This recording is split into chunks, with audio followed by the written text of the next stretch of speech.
Hello everyone. तो ये हमारा टेस्ट नंबर 3 का जो रेस्ट ऑफ द क्वेश्चन बचे हुए थे इनको हम आज फिनिश कर लेते हैं। इसके बाद हम नए टेस्ट नंबर पर चलते हैं। ओके, तो क्वेश्चन नंबर हमारा 55 क्या कहता है कि भारतीय संविधान के अनुच्छेद 371 के अंतर्गत देश के किस क्षेत्र को विशेष स्थिति प्रदान की गई है? नागालैंड, हैदराबाद और कर्नाटक, महाराष्ट्र और गुजरात या लद्दाख। तो यहाँ पर 2012 में 98 यानी कि 98 संविधान संशोधन के द्वारा हैदराबाद और कर्नाटक को विशेष स्थिति प्रदान की गई है। ठीक है, तो ऑप्शन हमारा बी सही हो जाएगा। देखिए नेक्स्ट क्या कहता है कि निम्नलिखित में से किस एक की परिस्थिति अन्य तीनों से भिन्न है?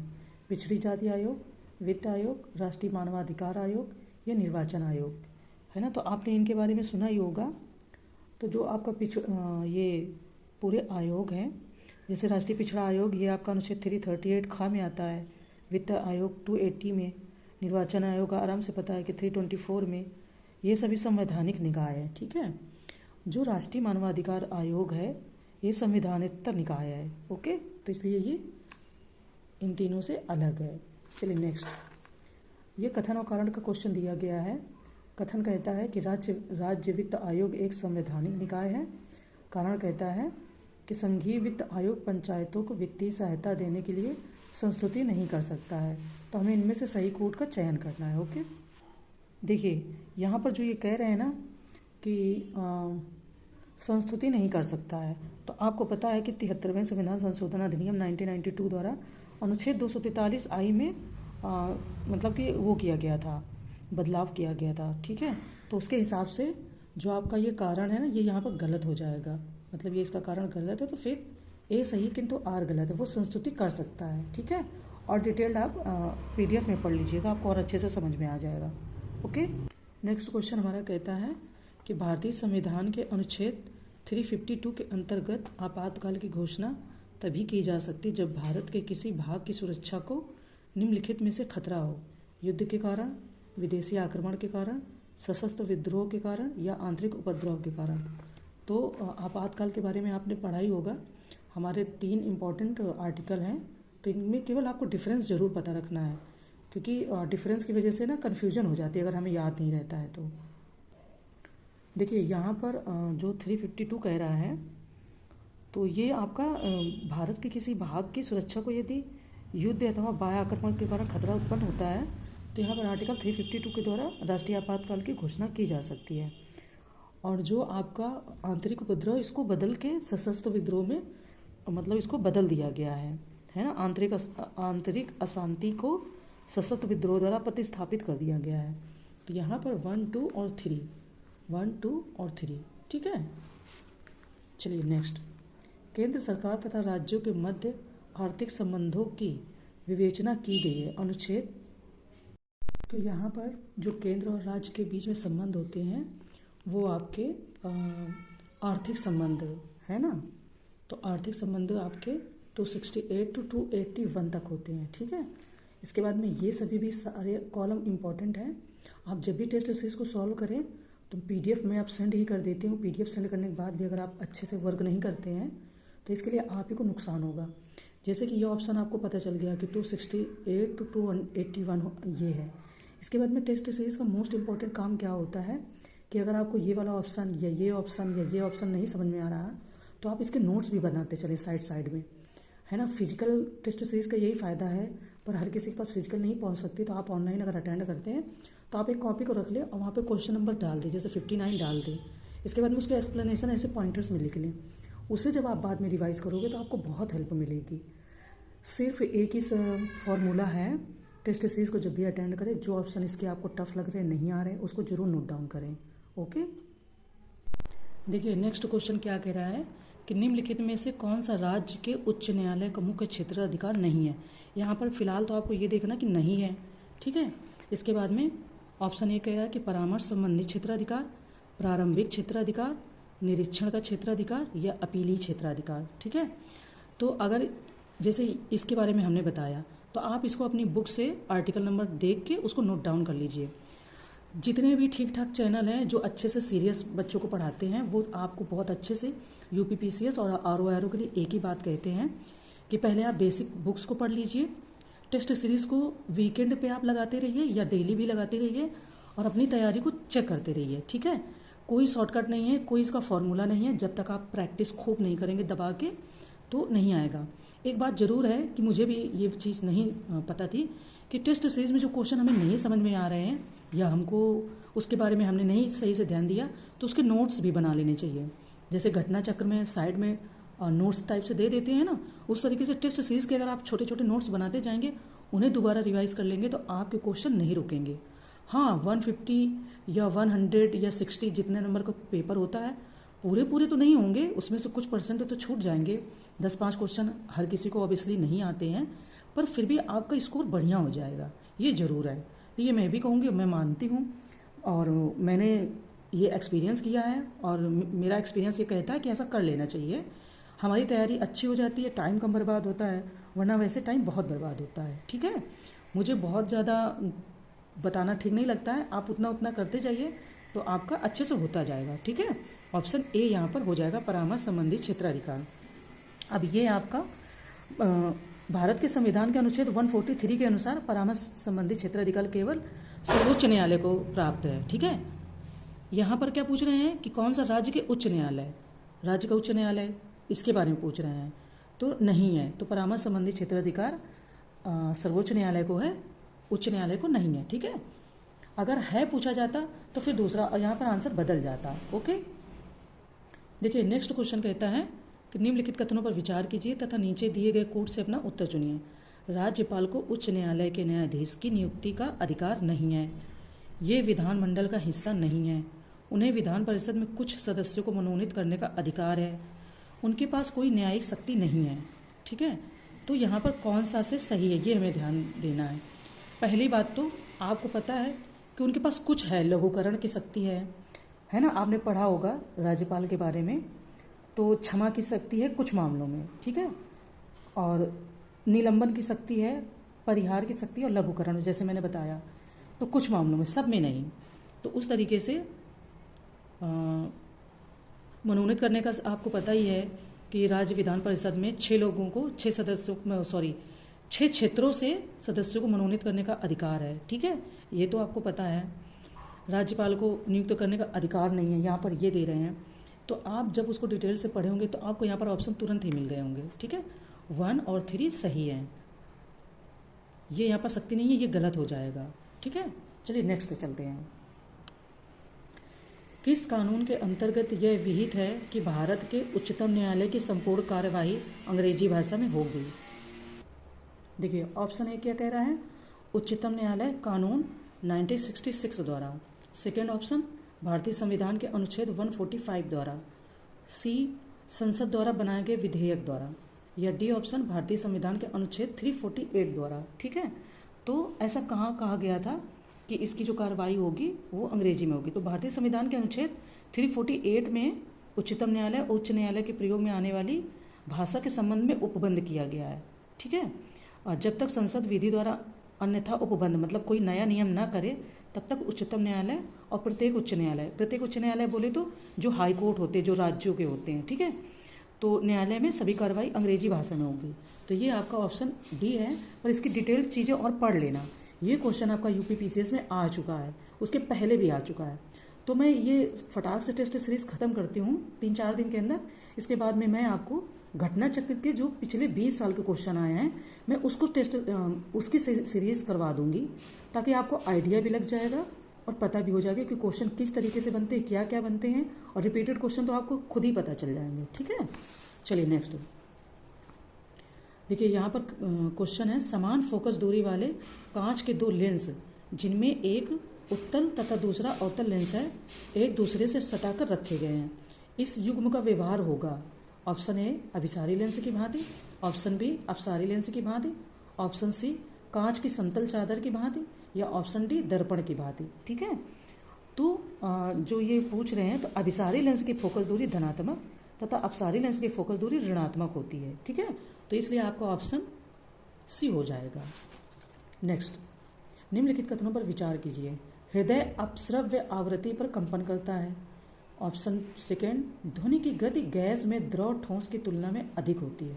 ध्वनि की गति गैस में द्रव ठोस की तुलना में अधिक होती है। मैक संख्या ध्वनि की गति वर्णित करने के लिए प्रयोग में लाते हैं। ठीक है।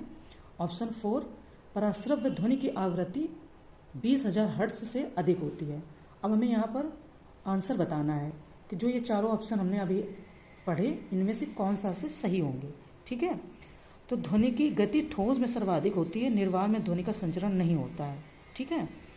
तो यहाँ पर आपका ऑप्शन सी सही है, फर्स्ट, थर्ड और 4। ठीक है। मैक संख्या ध्वनि की गति वर्णित आपको पता ही है। 4, पराश्रव्य ध्वनि की आवृत्ति 20,000 हर्ट्ज से अधिक होती है। ठीक है। चलिए नेक्स्ट क्वेश्चन। सूची फर्स्ट को सेकंड से मिलान करना है और उससे सही उत्तर निकालना है। एमीटर, हाइग्रोमीटर, स्प्रिंग तुला, बैरोमीटर। इसको मापन की राशि है दाब, भार, धारा या सापेक्ष आर्द्रता। देखिए जो आपका एमीटर है वो आपकी धारा को मापता है। ओके। तो एमीटर जब धारा को मापेगा A3, तो आप अगर ऐसे जाओगे तो देखिए A3 से सही हुआ है, तो यानी A3 हमें ये मिल रहा है ऑप्शन, यानी कि हमारा ऑप्शन भी सही हो जाएगा, है ना। आप हाइग्रोमीटर आप देख लो, है ना, ये B, तो B आपका तुरंत ही 4 में आ जाएगा। तो इस तरीके से आपका ऑप्शन B सही होगा। बाकी आप एक्सप्लेनेशन में देख लीजिएगा। ठीक है। तो ऐसे हम जल्दी से टेस्ट सीरीज खत्म करेंगे तो प्रीवियस ईयर क्वेश्चन और देख लेंगे। जल का वाष्प में परिवर्तन कहलाता है प्राकृतिक, भौतिक, रासायनिक या जैविक। जल आपको पता है कि जब टेम्परेचर उसका बढ़ता है तो वो वाष्पीकरण होकर ऊपर को उड़ने लगता है, जिसको भाप बोलते हैं, है ना। तो वही पूछ रहे हैं कि जल का वाष्प में परिवर्तन कहलाता है। देखिए आप इसका ये ट्रांसलेशन देख लीजिए। Convergence of water into vapour is called natural, physical, chemical या बायोलॉजिकल। ठीक है। तो ये आपका फिजिकल, भौतिक परिवर्तन वह प्रक्रिया है जिसमें वस्तु अपनी पुरानी अवस्था को छोड़ के नए रूप में परिवर्तित हो जाती है। ठीक है। इसलिए ये वाष्प में बदल जाता है। चलिए नेक्स्ट क्वेश्चन। डॉक्टर, कलाकार एवं मूर्तिकार कैल्शियम सल्फेट का उपयोग करते हैं जिसका लोकप्रिय नाम है कली का चूना, अनबुझा चूना, चूना पत्थर, ब्लीचिंग पाउडर या प्लास्टर ऑफ पेरिस। आपको पता है कि जब किसी की बोन क्रैक हो जाती है, एक्सीडेंट हो जाता है, तो उसे प्लास्टर चढ़ाया जाता है और वो वाइट कलर का ही होता है ना। और उसे जब काटेंगे या निकालेंगे तो उसमें से वाइट वाइट सा उसका पाउडर पतला पतला सा निकलता है। ये उसी के बारे में बात हो रही है, हैं। देखिए जिसको हम लोग POP बोलते हैं ना, प्लास्टर ऑफ पेरिस, उसी का प्रयोग करते हैं ये लोग। ओके। तो आपका ऑप्शन डी सही हो जाएगा। ठीक है। चलिए नेक्स्ट में चलते हैं। निम्नलिखित युग्मों में से कौन सा एक सही सुमेलित नहीं है। अब यहाँ पर एक सही सुमेलित नहीं है, इसका मतलब हमें चारों आने चाहिए पहले। यहाँ पर गेस वर्क नहीं कर सकते हैं। Aluminium, bauxite, copper, cinnabar, zinc, calamine, iron, haematite. ठीक है। तो एक सही सुमेलित नहीं है, ये देखना है। देखो कॉपर जो आपका है ये यहाँ पे सिनेबार नहीं होगा, यहाँ पर तांबा का आ जाएगा। ठीक है। यहाँ पर तांबा हो जाएगा, कॉपर गलत है, बाकी सभी सही है। तो यहाँ पर बी ऑप्शन सही हो जाएगा। ओके। चलिए वर्मी कल्चर में प्रयुक्त वर्म होता है tapeworm, silkworm, threadworm, earthworm यानी केचुआ। तो वर्मी कल्चर के बारे में आपने खूब सुना होगा। जो तैयार किया जाता है केचुओं के मल से तैयार खाद ही वर्मी कंपोस्ट बोलते हैं। ठीक है। तो यहाँ पर आपका डी ऐसे ही आ जाएगा अगर थोड़ा सा गेस करेंगे तो। ओके। चलिए नेक्स्ट क्वेश्चन हम देखते हैं। नीचे दो कथन और कारण दिए गए हैं। साधारणतः यह देखा गया है कि लोहे की वस्तुएं जब वायुमंडल में अनाश्रित होती हैं तब वे भूरे पाउडर की परत से आच्छादित हो जाती हैं, जिसको जंग कहते हैं। ठीक है। जंग अर्थात भूरा पाउडरी पदार्थ टैनिन के जमा होने से बनता है। तो इसमें से हमें इसका कथन और कारण को सही है या गलत है या एक दूसरे की व्याख्या कर रहे हैं, ये हमें बताना है। ठीक है।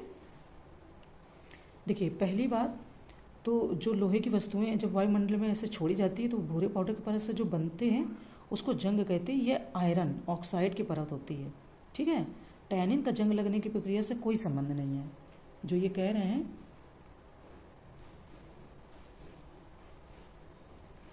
है ना, जो ये यहाँ पे कह रहे हैं टैनिन के, तो नहीं, ये गलत है। तो आपका ऑप्शन सी सही हो जाएगा। ए सही है परंतु आर गलत है। ओके। चलिए फिर एक कथन और कारण का है।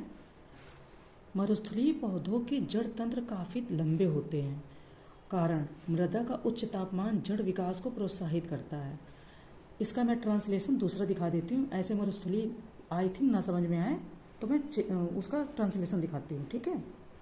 देखिए ये यहाँ पर कह रहे हैं कि root systems of desert plants are very long, तो यहाँ पर उसका रीज़न है high soil temperature encourage root development, ठीक है। देखिए पहली बात तो मृदा का उच्च तापमान जड़ को विकास को प्रोत्साहित नहीं करेगा। कैसे करेगा? वहाँ पर तो टेम्परेचर इतना हाई होता है कि जड़ें जल जाएंगी। वो जो क्या नाम से मरुस्थलीय पौधे होते हैं, पानी की खोज में इनकी जड़ें लंबी हो जाती हैं, ठीक है। तने छोटे होते हैं, आप देखना गूदेदार पौधे हो जाएंगे, और सूखे सूखे से बेचारे रहते हैं, उन्हें पानी वैसे ही नहीं प्रोवाइड हो पाता है ना, खूब बढ़िया से लंबे हरे भरे नहीं हो पाते हैं जो रेगिस्तानी पौधे होते हैं मरुस्थलीय जिन्हें हम बोलते हैं। तो इसलिए आपका ऑप्शन सी सही होगा। ए सही है, परंतु जो इसका कारण बताया जा रहा है कि उच्च तापमान तो नहीं, उच्च तापमान की वजह से तो गलत हो जाएगा, ठीक है। चलिए नेक्स्ट, निम्नलिखित में से कौन सा लवण मानव हड्डियों में सर्वाधिक मात्रा में पाया जाता है? Magnesium chloride, calcium carbonate, calcium phosphate या सोडियम क्लोराइड, ठीक है। तो मानव हड्डियों की बात हो रही है तो कैल्शियम फॉस्फेट, ठीक है, मानव हड्डियों में सर्वाधिक मात्रा में पाया जाता है। ओके, चलिए नेक्स्ट चलते हैं। सूची फर्स्ट को सेकंड से मिलान करना है। विटामिन और हीनता रोग, रेटिनॉल, टोकोफेरॉल, साइनोकोबालएमिन, पायरिडॉक्सिन, तो इससे घातक रक्ताल्पता, मानसिक व्याधि, नेत्र सूख कर लाल होना या बंधता, ठीक है, रेटिनॉल। तो इस तरीके से हमें मैच करके देखना है कि किस विटामिन की कमी से कौन सा रोग हो जाता है, ठीक है। देखिए जो आपका ये रेटिनॉल है, इससे नेत्र सूख कर लाल हो जाते हैं, ठीक है, अगर विटामिन ये रेटिनॉल की कमी हुई तो। इसके बाद में आपका टोकोफेरॉल, इससे बंधता हो जाती है। तो इस तरीके से A3B4 बी ऑप्शन सही हो जाएगा, ठीक है। इसका एक्सप्लेनेशन इसमें थोड़ा सा दिया हुआ है, तो आप इसको अच्छे से नोट डाउन कर लीजिएगा। ये साइंस में क्वेश्चन आते हैं और बहुत इंपॉर्टेंट रहते हैं, तो ऐसे चीज़ें हमारी सही से हो जाएंगी, ठीक है। निम्नलिखित युग्मों में से कौन सा एक सही सुमेलित है, सही सुमेलित नहीं है? ओके, क्लोरोफिल, हीमोग्लोबिन, खाने का नमक, कपड़े धोने का सोडा।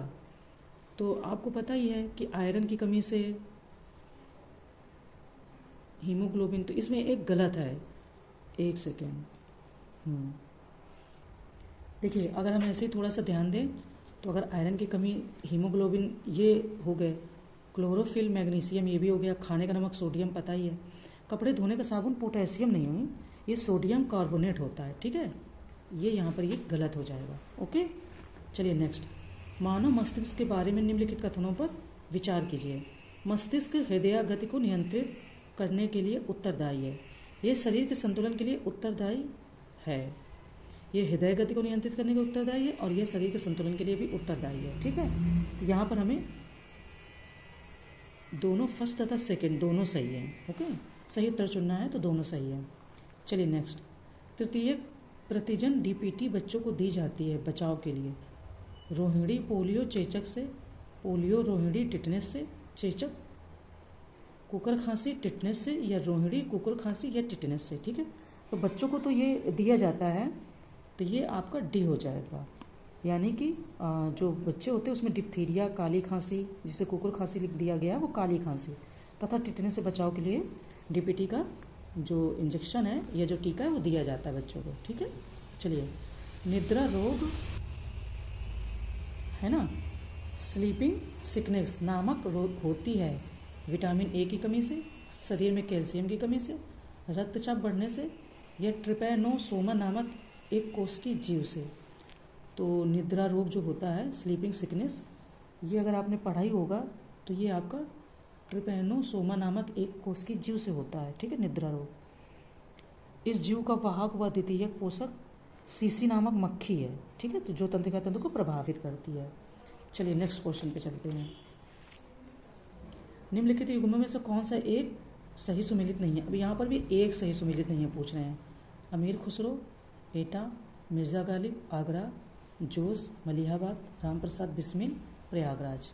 तो इसमें एक सही नहीं है, हाँ। देखिए जो अमीर खुसरो हैं इनका जन्म एटा में हुआ था, मिर्ज़ा गालिब आगरा में ही है, जोश मलिहाबाद में है। लेकिन जो आपके ये है ना राम प्रसाद बिस्मिल, ये प्रयागराज नहीं है, ये शाहजहाँपुर है, उत्तर प्रदेश में एक जिला है, वहाँ पर इनका जन्म हुआ था। ठीक है, तो यही गलत है। चुनारगढ़ में अनूप वेदिका है जिनकी वे हैं आदि शंकराचार्य, भर्तृहरि, चैतन्य, रामानंद। तो चुनारगढ़, आपको पता है कि चुनारगढ़ उत्तर प्रदेश अनूप वेदिका भर्तृहरि से संबंधित है। ठीक है, जो चुनारगढ़ है।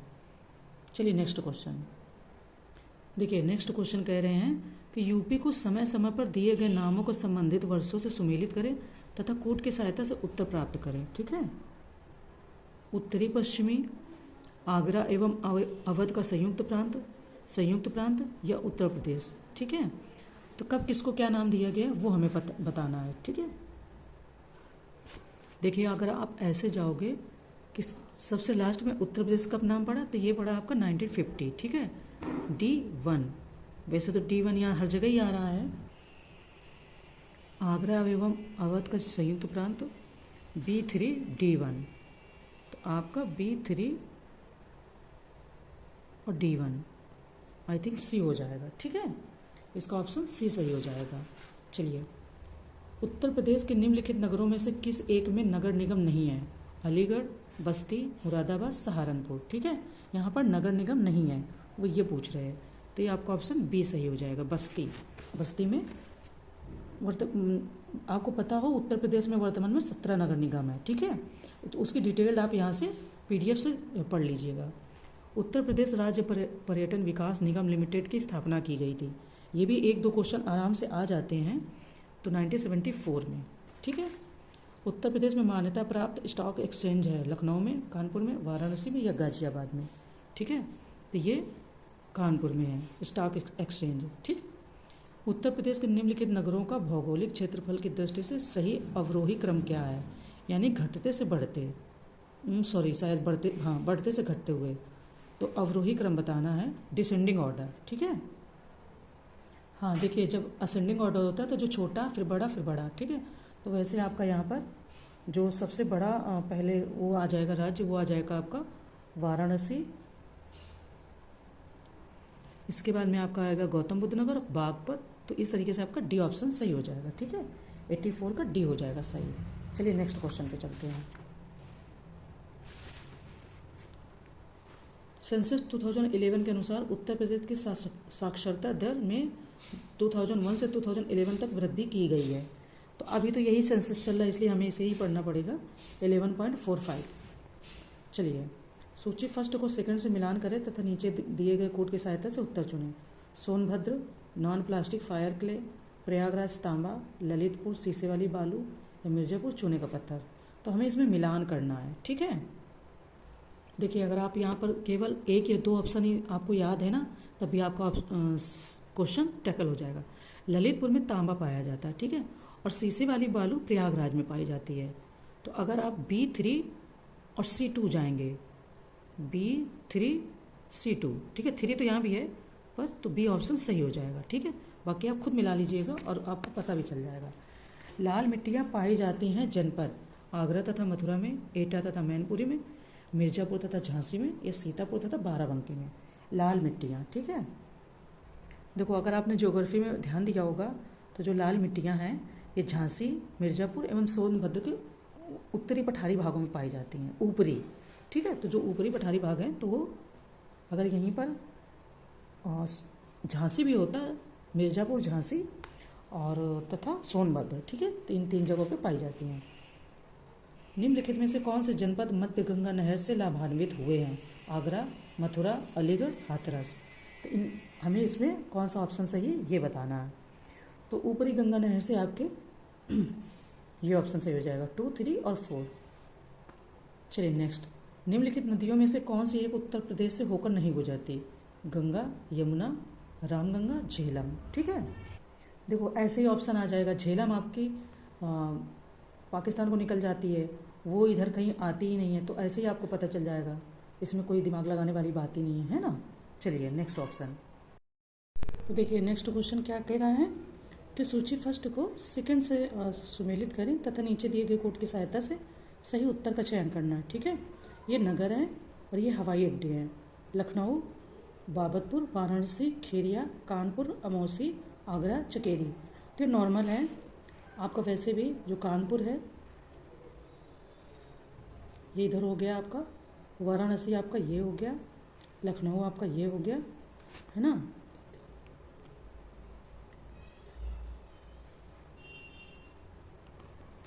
ये आपका 3 ऑप्शन सही हो जाएगा, सॉरी डी ऑप्शन सही हो जाएगा। क्यों?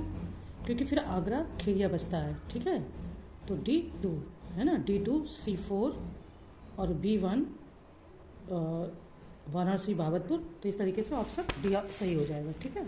चलिए नेक्स्ट, निम्नलिखित उनमें से कौन सुमेलित नहीं है, ठीक है। यहाँ पर नहीं पूछ रहे हैं। आल्हा, महोबा, रसिया, बरसाना, कजरी, मिर्ज़ापुर, बिरहा, कन्नौज, ठीक है। तो ये भी यूपी स्पेशल का है। आपने यूपी स्पेशल के जो दोनों पेपर आए हैं 5 और 6, उसको ज़रूर देख लीजिएगा।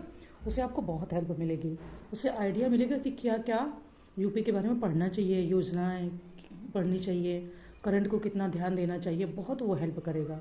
तो जिसने भी नहीं देखा ज़रूर देख लें। तो इसका ऑप्शन हम पहले इसका आंसर देखते हैं, ठीक है। तो देखिए जो आपका यहाँ पर डी दिया है ना, बिरहा, ये पूर्वी उत्तर प्रदेश का प्रसिद्ध गायन परंपरा, ठीक है। यही गलत है, ओके। चलिए यही इसका आंसर हो जाएगा। नेक्स्ट क्वेश्चन क्या कहता है कि निम्नलिखित में से किसने लखनऊ के सांस्कृतिक क्रियाकलापों में योगदान नहीं दिया था। यहाँ पर नहीं दिया था, दिया है, ठीक है। दिया था ऐसा नहीं दिया। तो आपको ऑप्शन ध्यान रखने हैं। Option A Bindadin, option B Ustad Dulhe Khan, option C mehndi, या ऑप्शन डी इलियास खां, ठीक है। तो यहाँ पर योगदान नहीं दिया था, वो है मेहंदी। उस्ताद दूल्हे खां या जो भी हैं, ये लखनऊ के सांस्कृतिक क्रियाकलापों में महत्वपूर्ण योगदान दिया था इन लोगों ने। चलिए, मिश्रित अर्थव्यवस्था का अर्थ है जहाँ कृषि और उद्योग दोनों को समान महत्व दिया जाता है, या बी जहाँ राष्ट्रीय अर्थव्यवस्था में सार्वजनिक क्षेत्र के साथ साथ निजी क्षेत्र भी विद्यमान हो, जहाँ सी ऑप्शन जहाँ राष्ट्रीय अर्थव्यवस्था में भूमंडलीकरण की प्रक्रिया भारी मात्रा में स्वदेशी से प्रभावित हो, या डी जहाँ आर्थिक नियोजन और विकास में केंद्र और राज्यों की समान भागीदारी हो। तो यहाँ पर मिश्रित अर्थव्यवस्था का मतलब है जहाँ राष्ट्रीय अर्थव्यवस्था में सार्वजनिक क्षेत्र के साथ साथ निजी क्षेत्र भी विद्यमान हो, ठीक है। बी ऑप्शन सही हो जाएगा। नेक्स्ट क्वेश्चन कह रहा है कि पोस्की सस्टेनेबल पर्यटन का मुख्य उद्देश्य है पर्यटकों की संख्या में वृद्धि, बड़े पैमाने पर पर्यटन और लघु पैमाने पर यात्राओं का प्रबंधन। ऑप्शन सी सांस्कृतिक अखंडता और पारिस्थितिक प्रक्रियाओं को बनाए रखते हुए पर्यटन और पर्यावरण प्रबंधन करना, या उपरोक्त में से कोई नहीं। तो सस्टेनेबल का मतलब होता है कि हम उस चीज़ को यूज़ करें, उपभोग करें, इसके बाद में आने वाली पीढ़ी भी उसका उपभोग करे। तो यहाँ पर आपका ऑप्शन सी एकदम सुटेबल बैठ रहा है, ठीक है। ये इसका आंसर है। भारत में पट्टेदारी सुधार के उपायों के संदर्भ में कौन सा से कथन सही है? लगान का विनियमन, अवधि की सुरक्षा, पट्टेदारी पर स्वामित्व की घोषणा, ठीक है। तो यहाँ पर ऑप्शन कौन सा सही है ये हमें ध्यान रखना है। तो ये भारत के परिप्रेक्ष्य में पूछ रहे हैं। तो यहाँ पर आपका ऑप्शन डी 1, 2 और 3 सही हो जाएंगे, ठीक है। चलिए नेक्स्ट, सार्वजनिक वितरण प्रणाली से वितरित अनाज पर कीमत बढ़ाने का उद्देश्य है किसानों को आकर्षक कीमत वाले अनाज के उपयोग को नियंत्रित किया जा सके, कीमत मिले अनाज के उपयोग को नियंत्रित किया जा सके, इस योजना में निहित उपादान का भार कम हो सके, या इस योजना से लाभ कमाना, ठीक है। सार्वजनिक वितरण प्रणाली का क्या मतलब है वही यहाँ पर कहा जा रहा है। तो इस योजना में निहित उपादान का भार कम हो सके, ठीक है। चलिए नेक्स्ट, न्यूनतम समर्थन मूल्य का निर्धारक है भारतीय कृषि अनुसंधान परिषद, राज्य सरकार, कृषि लागत एवं मूल्य आयोग, या इनमें से कोई नहीं। तो एमएसपी का नाम खूब सुना ही होगा, न्यूनतम समर्थक मूल्य। तो इसको कृषि लागत एवं मूल्य आयोग निर्धारित करता है, ठीक है। चलिए नेक्स्ट, निम्न में से कौन अब भारत में तेल की कीमतों का निर्धारण करता है? वित्त मंत्रालय, संबंधित राज्य सरकार, पेट्रोलियम मंत्रालय, या तेल कंपनियां, ठीक है। तो वित्त मंत्रालय का इससे कोई लेना देना ही नहीं है, और किसी राज्य में आप देखना 1 या 2 पॉइंट में कम होगा या किसी में ज़्यादा होगा, है ना। तो उस तरीके से यहाँ पर वर्तमान में भारत में तेल की कीमतों का निर्धारण तेल कंपनियां करती हैं। तेल कंपनियों द्वारा ईंधन कीमतों की दैनिक आधार पर समीक्षा की जाती है। ठीक है, तो यहाँ पर डी हो जाएगा। नेक्स्ट क्वेश्चन हमारा कह रहा है कि कच्छ की खाड़ी में स्थित कांडला निम्न में से किसके लिए प्रसिद्ध है? पानी के जहाज तोड़ने के लिए, हीरा काटने और पॉलिश करने के लिए, निर्यात प्रसंस्करण क्षेत्र के लिए, परंपरागत कला एवं शिल्प केंद्र के लिए, है ना। तो कच्छ की खाड़ी यानी गुजरात, और गुजरात में कांडला पोर्ट है। तो आई होप कि आपको तुरंत ही आंसर पता चल जाएगा कि वहाँ से निर्यात प्रसंस्करण क्षेत्र के लिए। सूची फर्स्ट को सेकेंड से मिलाना है। उद्योग है और ये उत्पादक केंद्र है। जूट का सामान भदोही, रेशमी वस्त्र लुधियाना, ऊनी वस्त्र बंगलुरु, ऊनी कालीन टीटागढ़, है ना। तो इसको मिलान करना है। इसमें अगर आप ऐसे ही लॉजिक लगाएंगे तो ऊनी वस्त्र आपको पता ही है लुधियाना में बनते हैं, और ऊनी कालीन यहाँ पर ये कह रहे हैं, तो ये भी आपको पता ही है, ये आपका भदोही में हो जाएगा। ठीक है, तो इस तरीके से आपका ऑप्शन बी सही हो जाएगा। जूट का सामान आपका टीटागढ़ में बनता है। ओके, अब ये टीटागढ़ कहाँ पड़ता है, तो इसको थोड़ा सा सर्च कर लीजिएगा। टीटागढ़ तो नहीं दिया है। रेशमी वस्त्र ऑब्वियसली आपको पता है बेंगलुरु में बनते हैं। तो इस तरीके से बी ऑप्शन सही हो जाएगा। ठीक, चलिए तो फिर अभी यहाँ तक रखते हैं। अगर वीडियो बहुत लंबी हो जाएगी, आपको बोरिंग होगी, पढ़ नहीं पाएंगे, तो फिर मेहनत का कोई मतलब नहीं रहेगा। ठीक है, तो मिलते हैं नेक्स्ट क्वेश्चन के साथ में। Thank you.